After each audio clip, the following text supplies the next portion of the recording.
Cənab Nazir Yusuf bizi qoymur rüşvət alaq. Yusuf vətənini sevən oğullardandır, düz edir. Özünə də denən ki, bu nə cavabçılıqdır? Mən gedirəm bu dəqiqəciyə, buradan oturan maşına gedirəm təbibə. Bundan onunla gelip görüşəcəm. Bu biabıçılıqlarda gezəm. Belə biabıçılıq olur. Siz işçini gör nə qədər belə biabıçı vəziyyət yaranır ki, siz işçinizi qəbul edib dinləmək istəmirsiniz. Biz haradan hara gelmişiz, siz buradan burada bir vəziyyəti işçinizi dinləmək qabiliyyətiniz yok.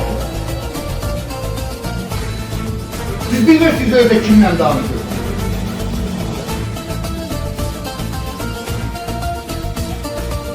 Ay hanım, Gözəl hanım, sənin müdürünün borcudur işçisini qəbul eləmək, dinləmək. Müqəddəs vəzifə borcudur. Sənə prezident dönə deyir. Siz nə qədər belə özünüzü köylə aparırsınız.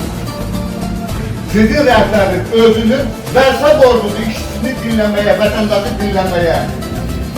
Siz nə deyirsiniz? Sənə prezidentdən yüksək vəzifədəsiniz.